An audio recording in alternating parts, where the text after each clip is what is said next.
Hello everybody, good evening and welcome to the United Stand. I'm Mark Goldbridge and this is your Friday night show live on the United Stand as Frenkie de Jong gives Erik Ten Hag and Manchester United the green light on a summer transfer to Manchester United. Would you do it? Would you do it? Some interesting opinions on this. I'll give you my thoughts process on it as well. We'll be talking about Ole Gunnar Solskjaer. He's been giving out some comments from his interview today about Stadia, Marcus Rashford, etc. And also, I want to pick up on the comment that Beth was talking about this morning with regards to this story that Ineos are looking to give Ten Hag another year to prove himself at Manchester United, which I think is a very, very clever thing to do. But lots to get into on the show tonight. Hope you're all doing well. Have been running up that hill. And yes, I've had a trim. And yes, I've got a beautiful new tracksuit top on as well. Yeah, loving it. This is the one. Love it. Mark, it's not April the 1st yet, says SK. Welcome to the members club, the Duke, who has been a member for 4 months. And hi, I will not sign Frenkie de Jong, says Lee. He rejected us. We have to think about Mainu. It's like a girl rejecting you. Now she wants you back. Jog on. Lee's feeling very on it this morning. And Leaf says we've already got Kobe de Jong. Well, look, you know the summer is coming when the Frenkie de Jong rumours start, says Surish. Well, look, we're not starting these rumours. They're starting themselves. It's coming in from Barcelona sources. There's a good Barcelona Twitter account, actually, at Managing Barca. I saw them tweeting this afternoon that Frenkie de Jong has given the green light to leave Barcelona this summer. Apparently, he's a bit frustrated, a bit unhappy, la-di-da. The bottom line is, there's two bottom lines on this, actually. Bottom line one is, Frenkie de Jong's only got 2 years left on his contract, and Barcelona don't want to renew it on the terms that he's on, because the terms that he's on, I think, he's the best paid player there. Point number two is the same thing that happened 2 years ago when Ten Hag came into the club. Barcelona like and value Frenkie de Jong, but they still tried to sell him 2 summers ago because he's on too much money. And they are a club in financial crisis. And they basically feel that Frenkie de Jong is not Kylian Mbappe. He's not prime Lionel Messi. He's not prime Cristiano Ronaldo. And whilst he's a good player, they don't feel that financially it's really in their interest to have a player on that much wages playing for them at Barcelona. So he is available. The question is, would you take him? Now, there's an active poll if you're watching live. What I would say about this is happy Chinese New Year to Mark and the United Stand, says Norman. Thank you very much, Norman. Should have just come to United when we wanted him. Wasted time at Barcelona, says Nathan. And he is 26 at the moment, by the way. He'll be 27 in the summer. So he's still very much, a player that you can't say is, at the end of his career. Levi says Kobe Mainu is very young. With Casemiro and de Jong next to him, he'd have great leaders. De Jong could be more of a Casemiro replacement, though. Kobe and de Jong both defensive and passing great. I think this is the big thing, I would say, straight away. 71% of you are saying yes to Frenkie de Jong. The first thing I would say is that this would be the end of Casemiro. There's absolutely no doubt in my mind that he would go. Because I think Frenkie de Jong is meant to be on around 700,000 euros a week. And he is definitely their highest earning player. Of that, there is no question. And that has been spoken about for a very long time. I think that if you are going to bring Frenkie de Jong into Manchester United, then you are going to pay a ridiculous wage to do that. And on top of that, it would mean the end of Casemiro. So you're replacing Casemiro with Frenkie de Jong. And I can only be consistent on this. Looking at Casemiro's 18 months at Manchester United, could Frenkie de Jong have bettered it? And he could have bettered the last few months because he might have been fit. But I don't think he could have bettered that first season. For me, Casemiro was our player of the year last year. So I actually think we ended up with the more suitable player for the Premier League. And let's just remember this. Ten Hag wanted Frenkie de Jong. He didn't want Casemiro. Frenkie de Jong was his number one choice. But as much as I want Ten Hag to do well, I don't know whether I trust him and say, yeah, let's just go back in time and try Frenkie de Jong. I'm not convinced Frenkie de Jong would have worked as well as Casemiro. So if we bring Frenkie de Jong in, he replaces Casemiro. That's what happens. There's no way Man United can keep Casemiro on 300 grand a week and then bring Frenkie de Jong in on 400 grand a week. They just can't do that. And that's probably what it's going to cost, by the way, because I mean, Carlos has got it absolutely right. If he took a pay cut, yes, of course I would do it. And the Duke says, Dutch players give me PTSD at the moment. Why not go for proven Premier League players? And Nicholas says, De Jong to me is just another Griezmann or De Ligt. He's anti everything we've spoken about for a new modern United. Hidden gem, he is not. And SK says, for me, Frenkie de Jong is only if wages are in our structure. We don't pay what Barca pays. Exactly. Robert McCormack says, are you 90%? Not on this one.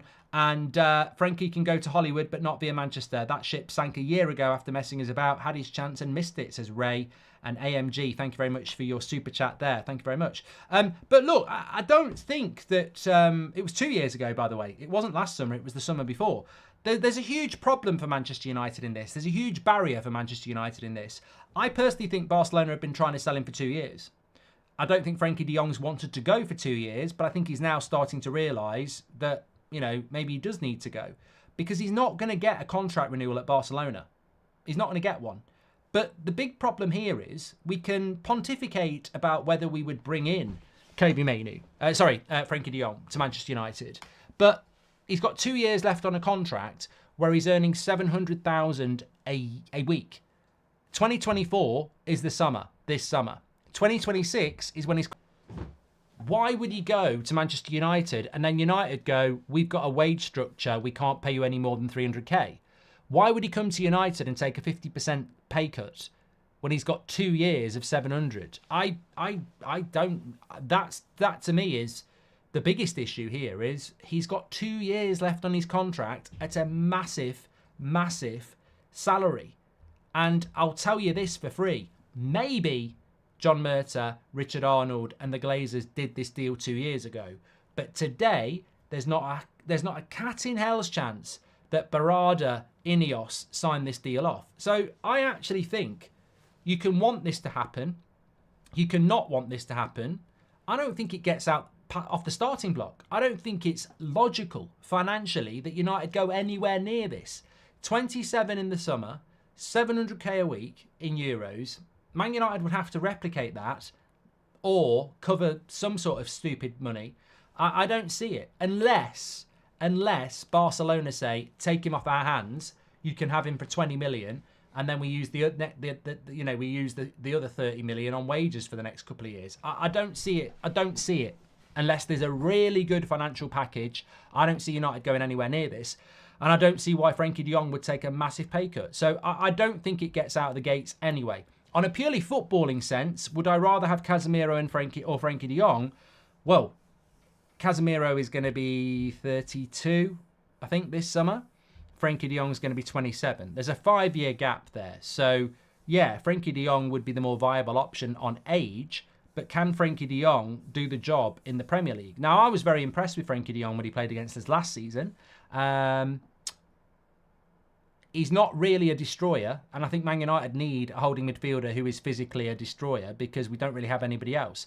I'd welcome Frenkie de Jong to come and join Kobe Mainoo and Casemiro in our midfield options, but I don't think this is the right sort of midfielder. I really don't think it is. And what I will say is Kimmich is a year older with 1 year left on his contract, and he's on nowhere near the same money. For me, you go for Kimmich. If you're looking at Frenkie de Jong, you go for Kimmich. Year older, 1 year left on his contract, nowhere near the wages of Frenkie de Jong. So that's where I would be going. And, you know, who's the better player? Kimmich or de Jong? So, yeah, I don't think it's I don't think it's anywhere near a problem in that sense. And I don't know what Kimmich gets paid, but let's say he gets, I'd say at Bayern Munich he's probably on 250k, 280k. So wages, fee, Kimmich is the one I would go for. That's if he's going to leave Bayern Munich. AMG says, I love the show. Hope you're doing well. Got the show on from Nottingham to London on the train. We're in London, aren't we? Enjoy your trip to London, AMG. Enjoy whatever you're doing this weekend, everybody. We don't need him. It's going backwards if we do, says Kia. Barca want to sell him to buy Kimmich. Go for him, says Trishan. And Frenkie de Jong isn't good defensively in La Liga, let alone the Premier League, says Mario Franco. Elise will only join United in the summer. New news, says Sam. Well, he can't join us now, mate. I'll tell you that one for free. But look, it's a democracy here. 69% of you would sign Frenkie de Jong. And look, you know, the context behind that is, well, is it Frenkie de Jong or nobody? Is it Frenkie de Jong or Kimmich? Is it Frenkie de Jong to replace Casemiro? There's a lot of context to would you sign de Jong? Would I sign de Jong as a player? Yes, I would. Would I sign Frenkie de Jong on 400 grand a week and pay Barcelona £50 million for him? Get out. Would I replace Casemiro with Frenkie de Jong? No, but if it was a financially viable thing, I might do it. So I don't think it happens. I actually don't think this represents what Manchester United are going to be about under Ineos anyway. I don't think this represents what Manchester United want to do. I don't think this represents what Manchester United will do. I don't think this is what Ineos are about. I think we don't have the money for these sort of signings at the moment, and we've tried so many of them and most of them have failed. Luke has gifted a membership. Can we give him a big W in the chat, in the house? And Ryan says, don't understand anyone that would say no to Frenkie because of Kobe. We need a squad, and injuries this season has proven them more than ever, says Ryan. If we will do a Kimmich versus de Jong poll in a minute, SK. Don't worry about that. Can you please do a live YouTube show with Beth or other members of the United Stand? Good video. I know you craved the attention, but it was good video. What are you talking about, J. Dot? I don't crave attention. You cheeky bastard. What are you talking about? I crave attention. I don't bloody crave attention. I just set the channel up and started it, and I've always done my own shows at 8 o'clock. I don't bloody crave attention. They live in a bloody different city 2 hours up the road. That's why we don't do many shows. I've really bitten on that, J. Dot. Sorry. I have been down the pub. I have had a few beers. I enjoyed the video with Beth. It was really, really good. That was actually at Carrington after the Rasmus interview. And yeah, I really enjoyed it. But look, going back to more relevant points, I think the best... I've really bitten on that. I'm like a dog on a bone. J. Dot. No hard feelings. Ryan says, I don't understand anyone that would say no to Frenkie because of Kobe. I think this is a really good point. You cannot say you don't want Kimmich, you don't want Frenkie because you got Kobe Mainoo. Honestly, I am with Ryan on this. You're a fool. You're a goddamn fool. I ain't getting on no plane. You're a fool. Because we have to buy midfielders this summer transfer window. There has to be competition for places. You can't survive on Kobe, Casemiro and Bruno. That can be your starting three. It can be your ideal starting three, and it is mine.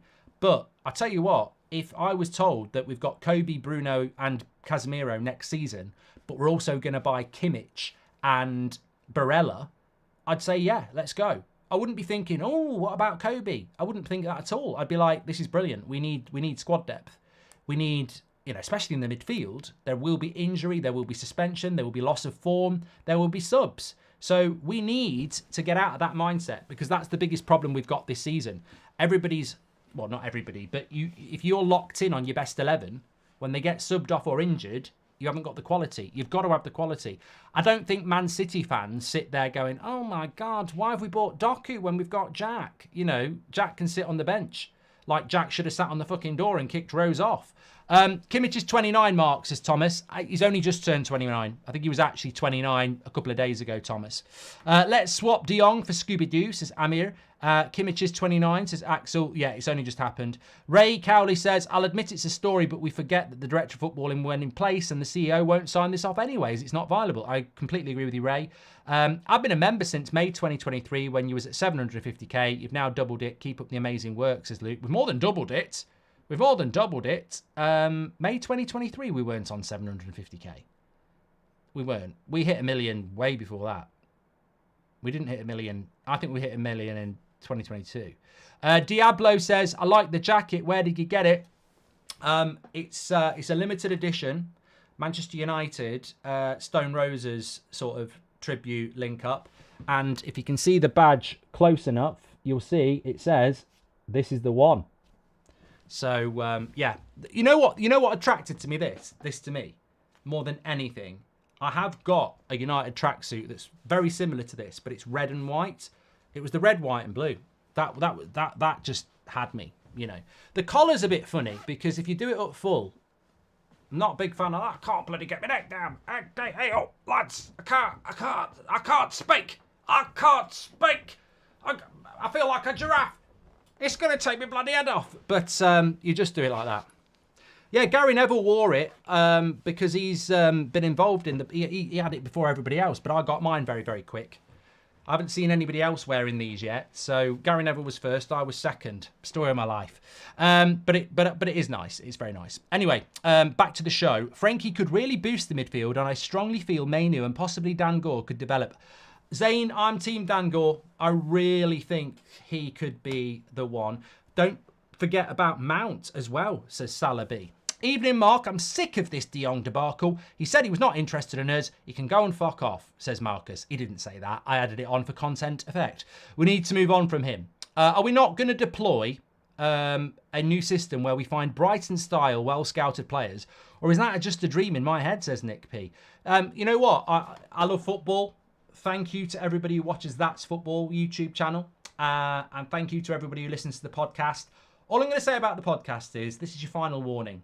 Goldbridge Saves Football podcast comes out on a Tuesday and a Friday. If you don't watch today's episode, listen to today's episode, go and find it, listen to it, and get on the Ultras bandwagon before Monday, you'll always be a bit of a Man City fan because you'll be jumping onto it going, this is amazing, but you won't have been there before the glory. What's about to happen to that podcast on Monday is going to make jaws hit the ground. I'm not talking about taking that shark thing out the water and dropping it on the ground. I'm talking about your jaw attached to your head is going to hit the ground on Monday when you see what we do to that podcast. So get onto it this weekend so you can say, I was here before it went like that. I'm telling you. You think I'm joking? This, if you think the Rasmus interview on last Monday was good, this is amazing. I can't wait. I'm so excited. I'm so excited about it. So get on that podcast, start listening to it now, and then you can say, I was here before it did this. Anyway, I'd take Kimmich over De Jong for the exact same reasons you stated. He's in the top 5 CDMs in the world at the moment. If your chance of getting him, you'd be a fool not to take it. But the interesting thing about this is why is Kimmich even leaving Bayern Munich? I was looking at this today and I was like, yes, he's got 1 year left on his contract. But I don't. Is there a problem? The last I heard was that he had no interest in leaving Bayern and wants to stay at Bayern. So there's talk of Arahu, however you pronounce it, being involved. I don't know with that. I mean, there'll be plenty of clubs interested in him, but I don't know that. I don't know. Meeting Ollie in Delhi on Sunday, says Mojo. Send him my regards. We'll be reading some of his comments out in a moment. No Champions League equals no De Jong, says John. And this is a great point as well. I mean, I like De Jong, but I do agree with people in the chat who were saying he had his chance. He said no. I'll tell you what, I'm going to tell you now. I don't think we sign De Jong in the summer.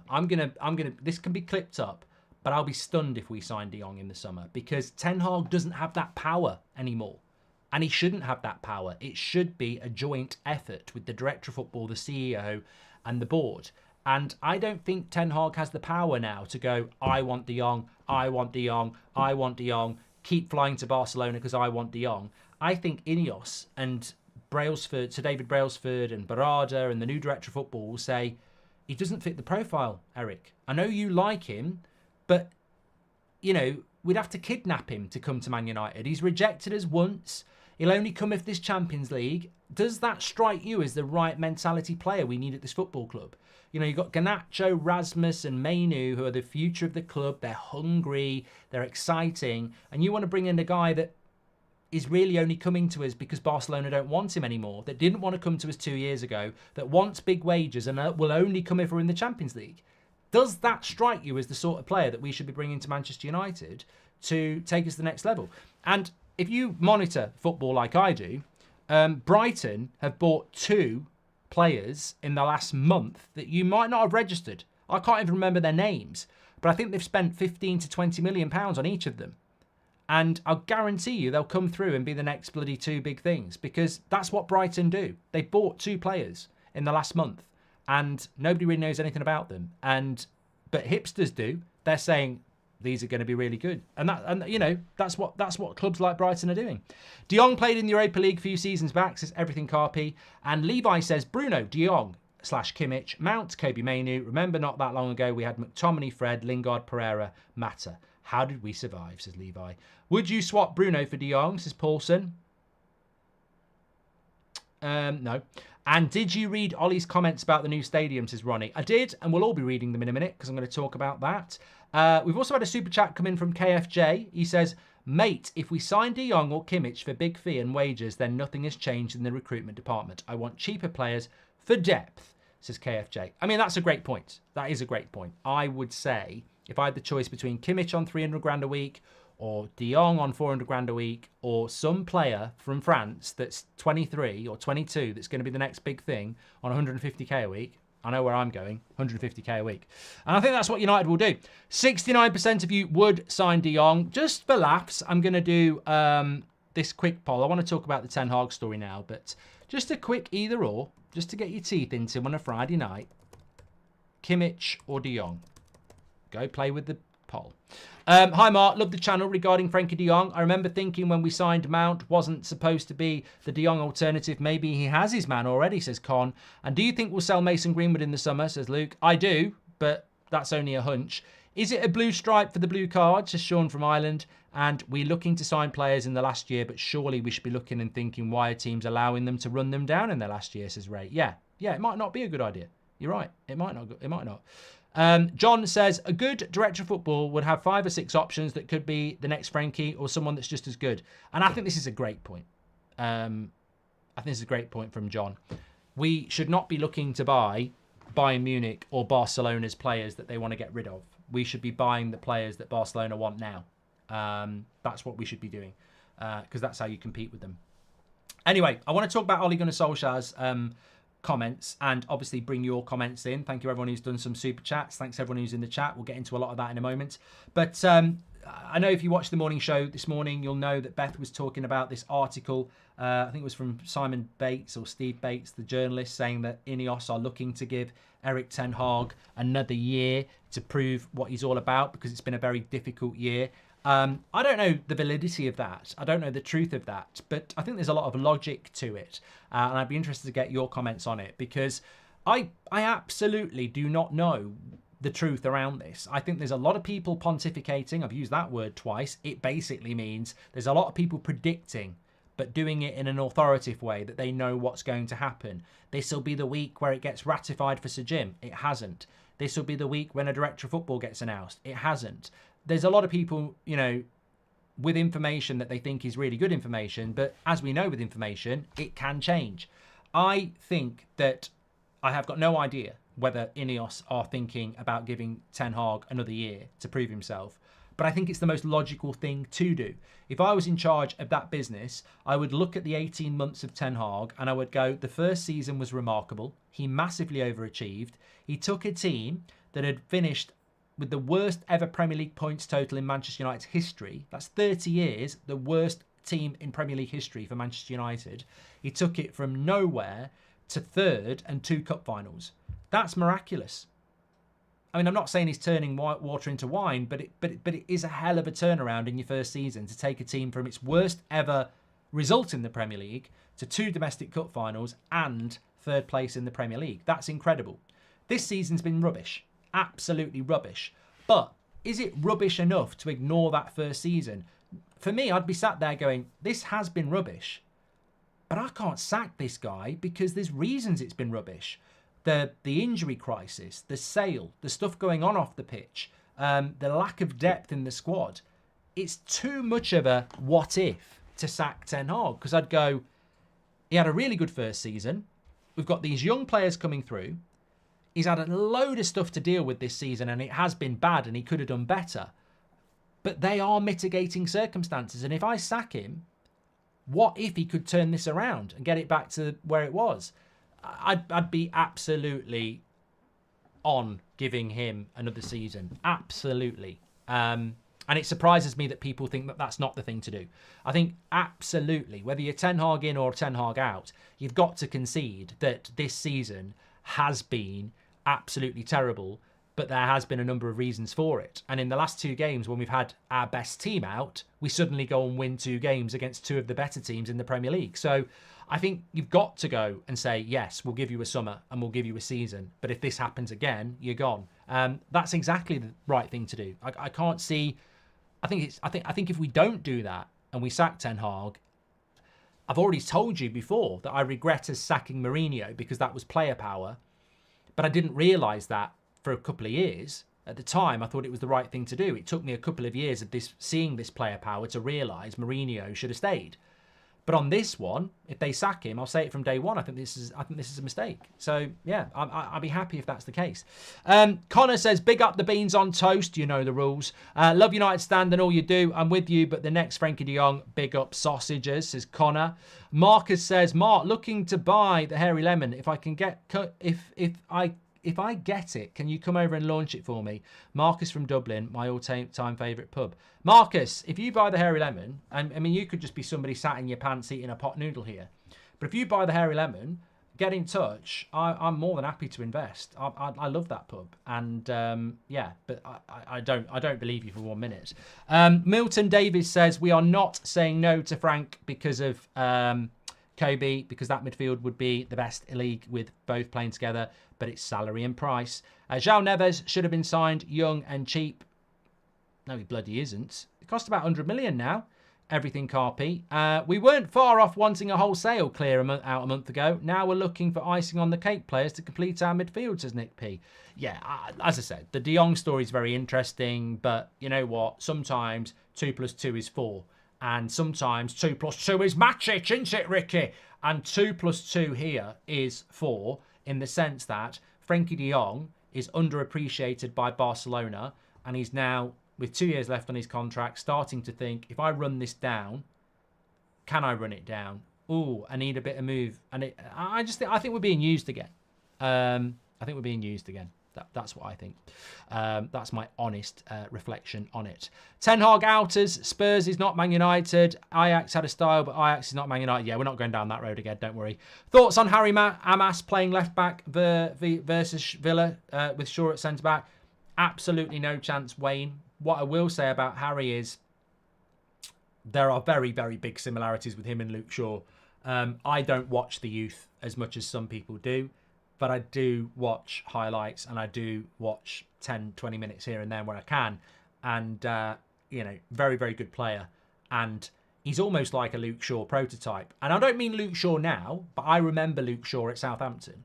I remember when I thought Luke Shaw was going to go from Southampton to Chelsea. And I was like, bastard, Chelsea are the bastards. I was like, I think he's a really good player.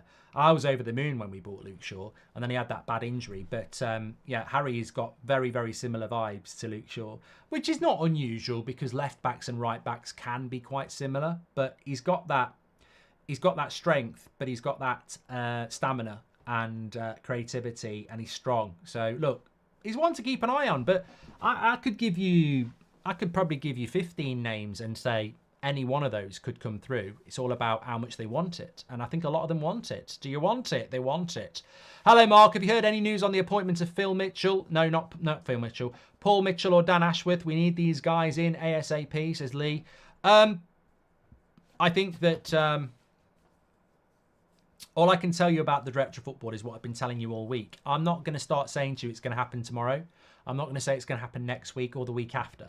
All I will tell you is that when the director of football drops, it's going to drop like Barada.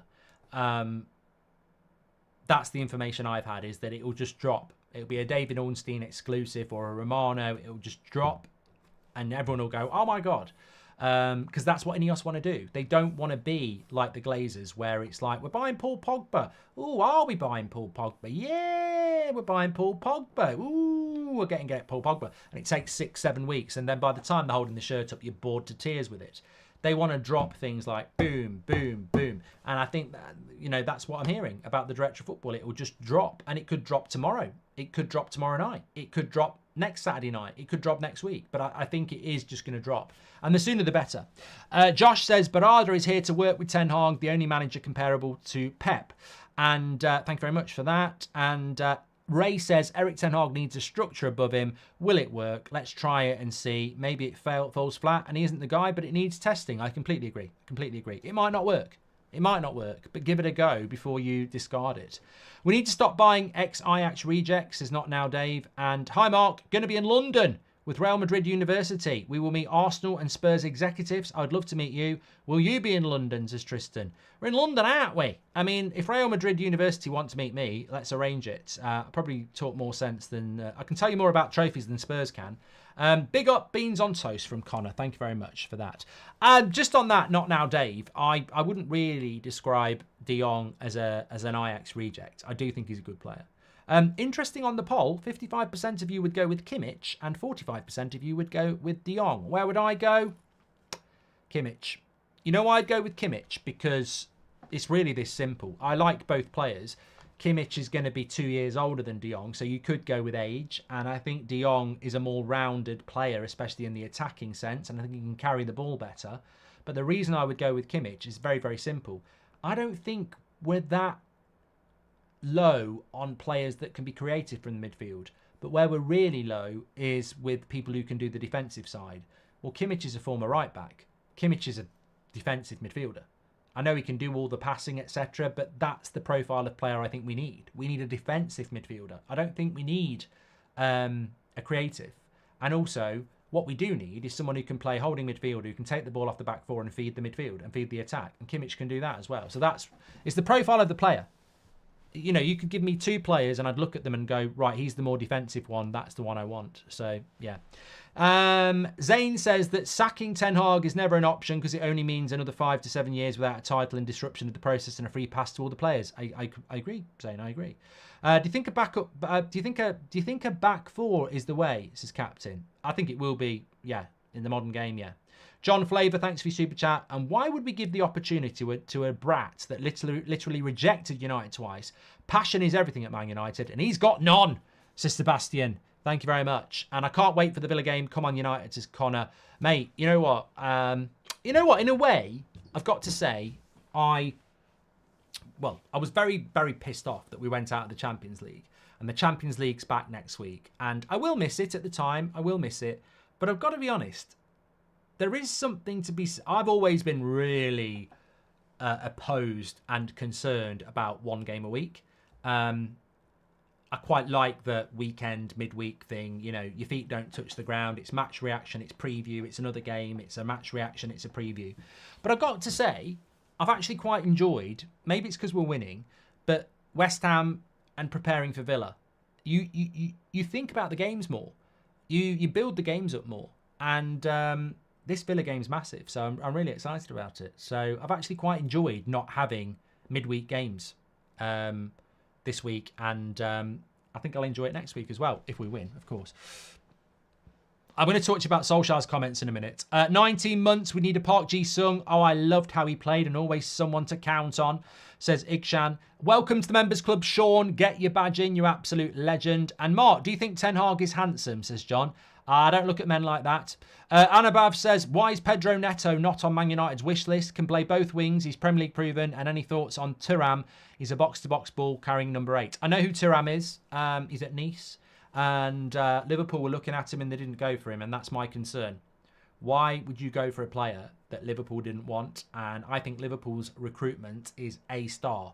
So why did Liverpool not go for Thuram? That's, you know, they might have missed the trick, but... I would look at that and go, why did we not do that?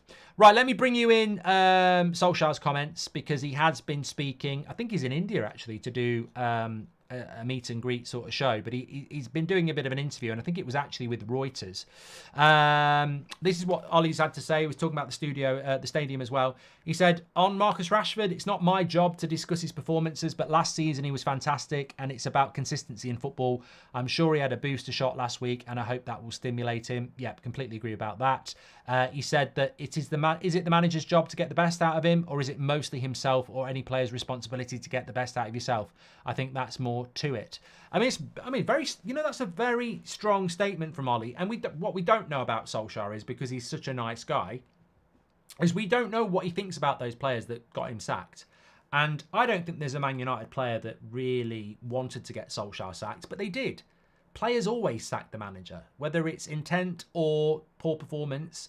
Solskjaer was let down by those players. He got sacked by those. When he sat there, in Norway with his slippers on, reading a book, thinking about what went wrong, is he going to blame it all on himself? Maybe. I think he's that sort of guy. But ultimately, the players did let him down. I think it's very interesting what he says about Rashford there, because I think it's reflective to all players.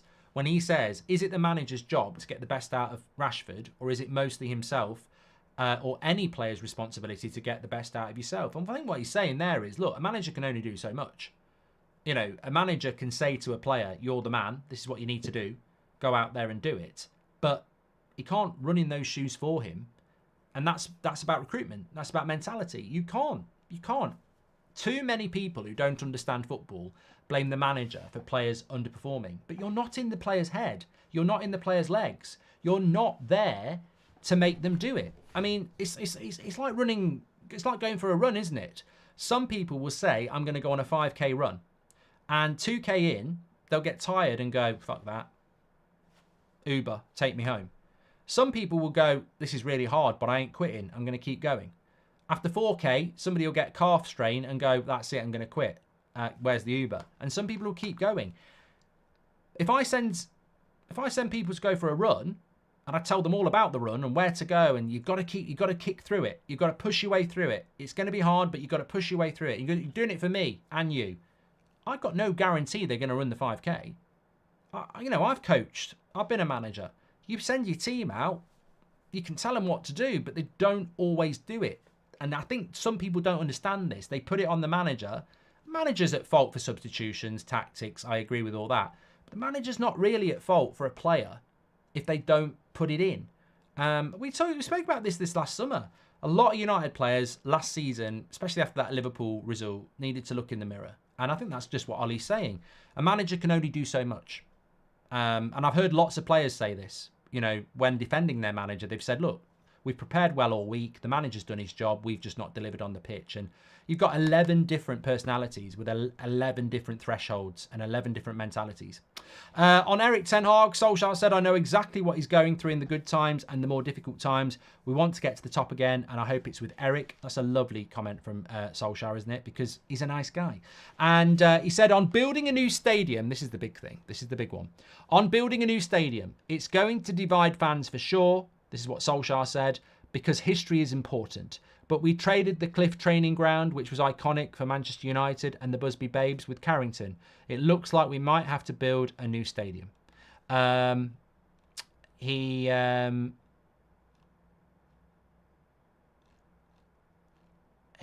raises a good point. He does raise a good point, but I don't actually agree with it. If I'm being honest, I don't agree with it. I think that what you've got here is, I'm sure he said something else as well. No, I think that was it. But look, I've heard a lot of people talking about this. I don't really know whether I want to delve back into the stadium, but some will want to move, some won't. But I'll tell you this, when they knock Old Trafford down, you can't rebuild it, and it will get knocked down. Those people who think we're going to keep a stadium as a museum are having a laugh. It gets knocked down. Even the plans show it gets knocked down. So, yeah, it gets knocked down. You can't ever go back. That's what I would say. It's a big decision to make, and you can't make it lightly. Villa poor last couple of games, but guarantee on Sunday, every team we play are out of form. Always turn up and play against us, says Ray. Well, that's because we're Manchester United.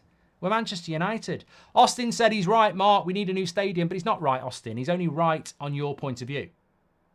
This is where some people don't understand in life. It's only right if it matches your opinion. In my opinion, it's wrong. And you can't tell me I'm wrong, and I can't tell you you're wrong. It's called democracy. Some people will agree that we need a new stadium. Some people will say, over my dead body. People will say, I'm not going to go that far, but please don't move out of Old Trafford. I don't care. I really don't care. If people want a new stadium, I really don't care. I have got no say on it at all. But you won't change my mind. And when they knock Old Trafford down and they build a new one, I'll still be saying, I don't agree with it. I'm devastated by it. We shouldn't have done it. And I will always say that. But as I said, I'm not chaining myself to Old Trafford. I don't think people are going to do that. But you can lodge an opposition to something and say, I think this is horrific. I think this is the wrong thing to do. I think this is wrong. And that's all I'm saying. You can't tell me I'm wrong, because the reasons I don't want it to happen will be different to the reasons you want it to happen.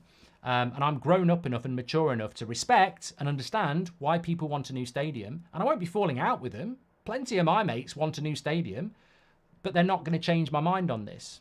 I'm not for changing. I do not want Old Trafford to go. I don't want Goodison Park to go.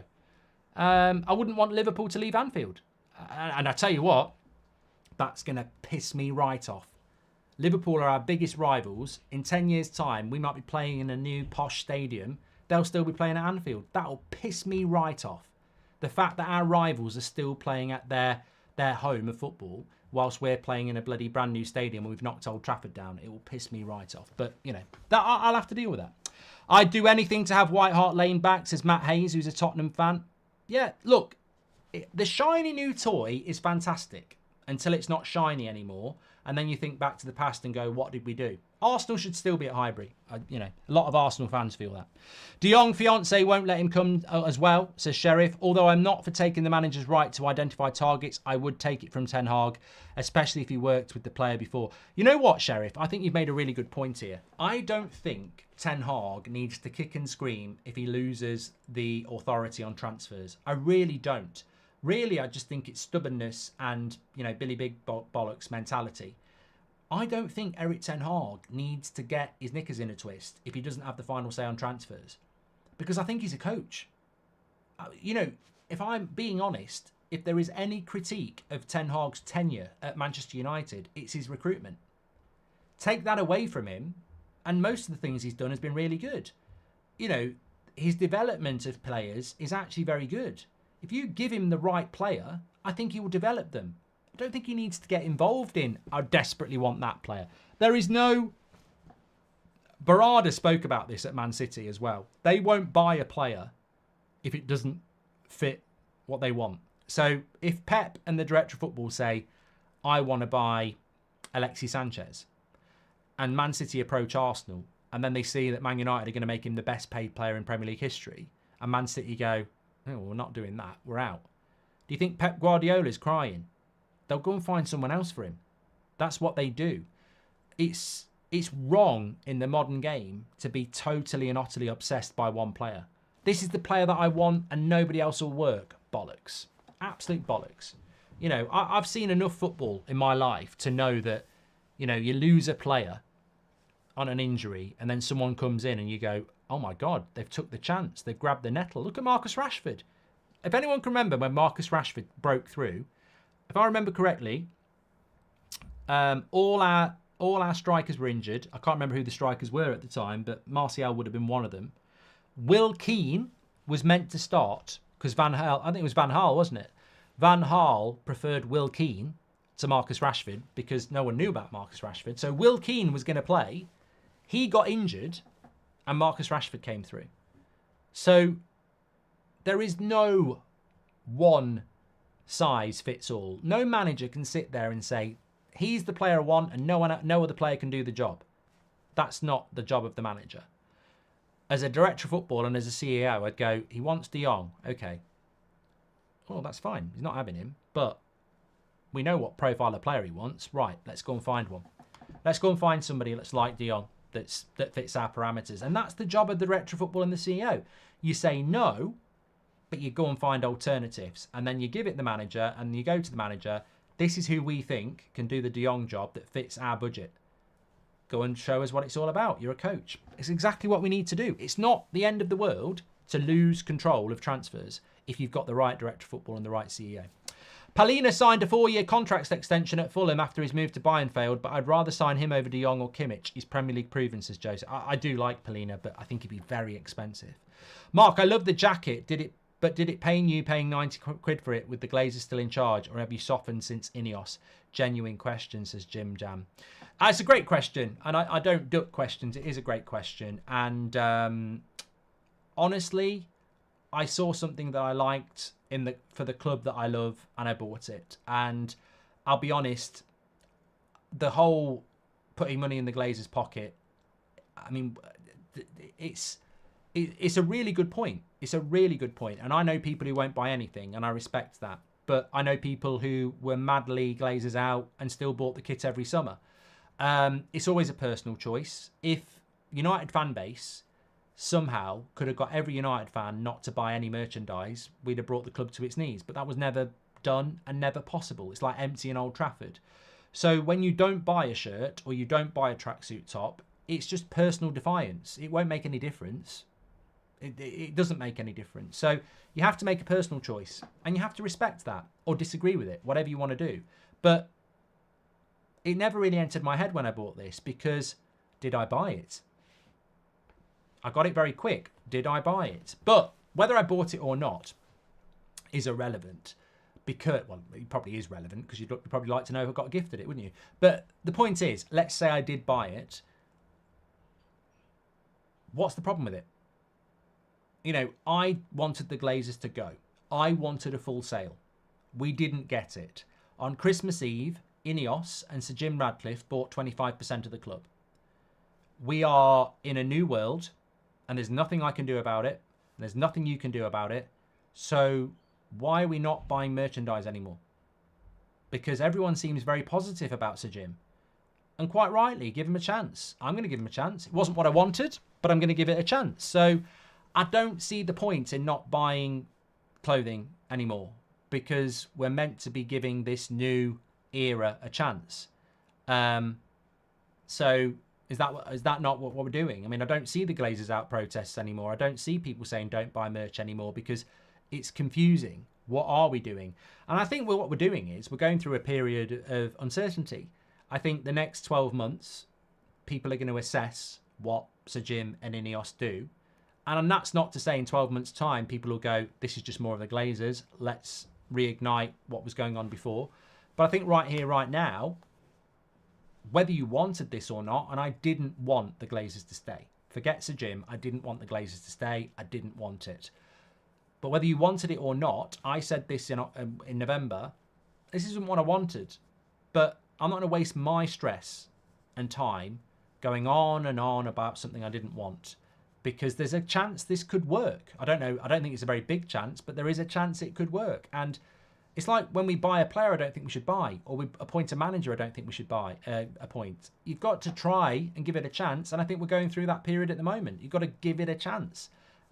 It's on thin ice, of course it is, but you've got to give it a chance, I think. Mark, thank you very much. Good question from Jim Jam, though. Don't worry, Sir Jim's giving Glazers plenty, says SK. And I will be up at 3:30 a.m. here in Australia for the Villa game. United better bring in the football. That's all I'll say. I can't wait, Connor. It's going to be a big game. I love OT, but the railway beside it hinders upgrade, says Ray. And also, Zane, welcome to the Members Club. You're a legend. Really appreciate that. This poll on Kimmich and De Jong is 50-50, by the way. We haven't had a 50-50 poll in ages, and we've had nearly 8,000 votes on it. So make sure you get your votes in. Water's very nice when you've had too many drinks. I'm getting that post-beer headache at the moment. You need to keep drinking or get dehydrated. Chris makes a good point here. I'd never thought about this, but Chris says the British media will not question Sir Jim, and that's a bad thing for the club. I'd never thought about that, Chris, actually. And look, I can say what I like on here, because that's what we do on the United Stand. And when I say things, people are more than welcome to come on the show and have their say in relation to journalists, but they won't, because they're scared, and we know that. But I've said it for a long time. There's some very good journalists in football, but it's not journalism anymore. It's not journalism. You know what? The only bit of journalism I've really seen recently was the Athletic expose on Rashford. Now, whether that was a good thing or a bad thing, it's still exposed the fact that he was out on Thursday night. And how many weeks ago was that? I was going mad No, it was Wednesday night. But we don't really get journalism anymore. Journalism, good journalism, is about well-sourced exposés. I've been saying for years, there's loads of good stories around Man United that have never come up because people can't be bothered to dig up about them, that fans would be interested in. What you've got now is journalism is basically archaic access to Manchester United or Manchester City or Arsenal from old, tired news outlets that no one really watches or reads, asking the same questions, demanding the same access. And no one's really that interested in it. And that's what modern journalism is. Nobody goes out and actually uncovers anything. The best you'll get is a dressing room source has said that people aren't happy with the leadership of Bruno. Or a dressing room source is saying that Ten Hag is losing control of the dressing room. Well, is this the same dressing room source who said it about Mourinho and Ollie? It's just badly sourced, poor stories. And that's what we end up talking about on the news show most mornings because that's all we get delivered. So going back to the point about whether the British media would ever say anything negative about Ineos or Sir Jim, of course they won't. Of course they won't, because they need the access. Remember a few weeks ago when United kicked out Manchester Evening News and a couple of others? They wouldn't shut up about it because they couldn't believe they had their privileges taken away. Because they need it. Without it, they're nothing. They need the club more than the club needs them, and they shit themselves. So how can you have proper journalism when they're so reliant on access to the club? And with a new ownership coming in, they're going to be kissing arse. They're going to kiss arse because if they don't kiss arse, you're not going to get access. So I don't think that was a coincidence that 2 or 3 of them got booted, because I think it was a warning that if you do cross the line, you'll be out. And I think, but what is modern journalism? It's not proper journalism anymore. It's basically following Man United around, asking a few questions, and occasionally getting a bit of a transfer story. But there's no, the Glazers have been here for 20 years. How many exposés have you seen on the Glazers in 20 years from these journalists? Oh yeah, they'll moan about dividends, but that article that Mark Ogden did in the week was actually very good. Spoke to 15 past and present employees talking about, how the Glazers behaved on the tour and, all this detail. But we didn't get that 3 years ago when it was actually happening. We're getting it now. And that's proper journalism, to deliver the news and the story now. I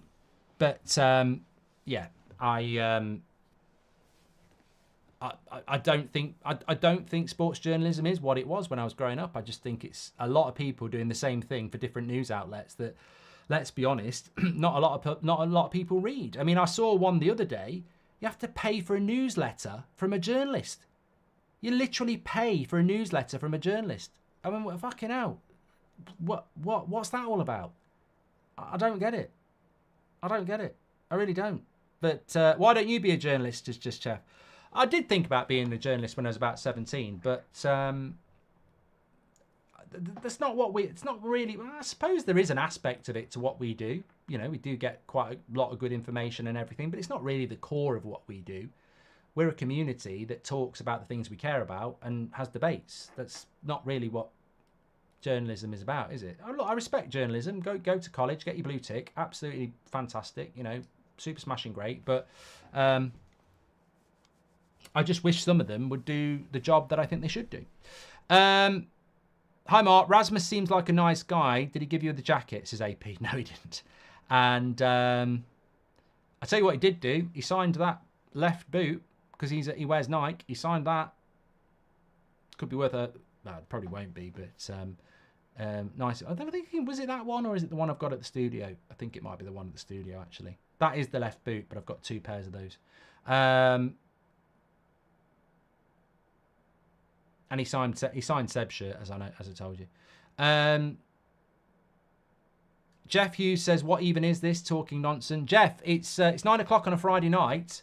What the hell are you doing here? I don't need your approval, and the community doesn't need your approval. We're the biggest Manchester United fan community in the world, and we don't need Jeff Hughes's seal of approval 10 years in. Thanks for tuning in, but go and do something better with your life, Jeff, because you're not needed here with your negativity. If you don't get it, jog on. Third place, 2 cup finals, back the manager, says AMG. Stephen Rogers, thank you very much. Don't worry, Sir Jim's giving Glaze. I've done that one from SK. Mark, any update on the Qataris doing anything about the SEC statement from the Glazers, says Paul. It's a great question, Paul. One of our members there. Yeah, that was a few weeks ago, wasn't it? The SEC came out and said that the Qatar didn't really have the money, etc., etc. Qatar were out, apparently outraged by it. But I did say at the time, like, we'll never know the truth, because I don't see the relevancy or point of of Qatar challenging something when they're not going to get hold of the club anyway. There's just no point. It's sour grapes, isn't it? The horse has bolted. Everybody knows that in life, that, you know, when you've lost a situation, to start moaning about it just comes across as sour grapes. So I don't think they'll do anything about it. I don't see. Doesn't mean that they're wrong, but what do they do? What do they do? What do they get out of it? Mojo's an absolute legend. He's gifted 20 memberships, of course. No, lovely stuff. Leave Jeff alone, says... sorry, I don't know whether I've got that there. Yeah, God, what's going on here? Leave him alone. He's a sad, lonely prat, says Dan. Well, no, Jeff's very welcome on the community. You know, we all find joy and togetherness and feel part of something. But don't come in here and start being a prat about it, Jeff. Like, you know, you're watching. Do you think De Jong will come to United, says Lee? You're a bit late, Lee. We've just bought Mount. Long time ago, Toby. Mark, I'd take De Jong if we play high line with quality left centre-back and right centre-back. Also, you'll have to take a massive pay cut because he's on 700k. Yep, Akil, yep, spoke about that. And let me just have a look. What do you think of the nickname Razza as a nickname for Rasmus, says Astro? I'm sure he has got a nickname because that's just what footballers do. I don't know what his nickname is, but your guess is as good as anybody. There was a bit of something in the chat here that I completely missed. Breaking news. Where was it? There. Breaking news. Mojo to invest in Old Trafford, says Chris the Red. Yeah.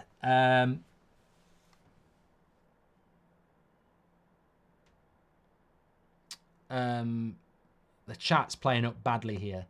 Chris says 5 Class A shareholders have filed suits against the Glazers and grievances with the SEC, and Qatar is suing on defamation. I've not heard anything about that, Chris. So I'd have to take that with a pinch of salt.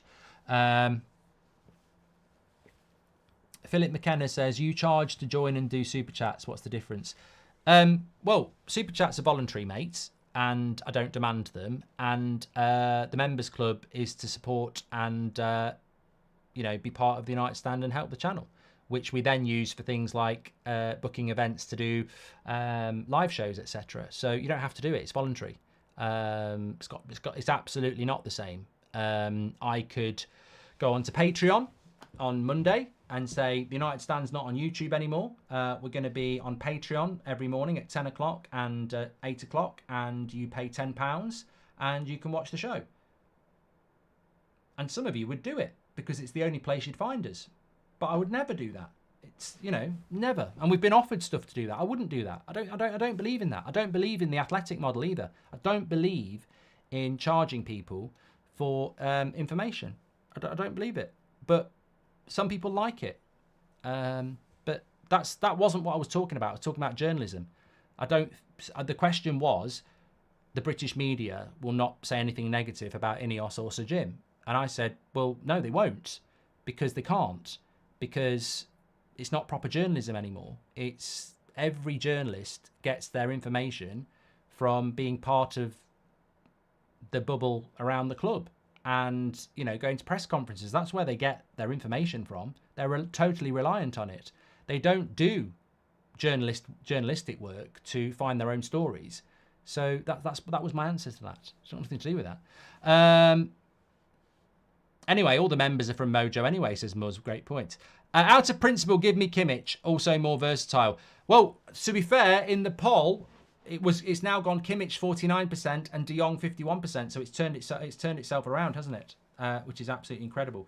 Look, I've enjoyed the Friday night show, but I am starting to tire here. That'll be the alcohol coming out. But I've really enjoyed the show tonight. We're back at 10 o'clock tomorrow. Couple of watch-alongs as well before United. I'm doing Everton's trip to Man City on That's Football tomorrow lunchtime, if you want to join me for that. But I'm on at 10 o'clock in the morning anyway. And I'm also doing Arsenal-West Ham on Sunday before United. And then Sunday night, I'm doing the Super Bowl watch-along as well. So lots to do this weekend. Very excited about it. And if you want to join me, you're very welcome. Make sure you smash a like on the video and subscribe. I'll check you all later, you legends. Take care.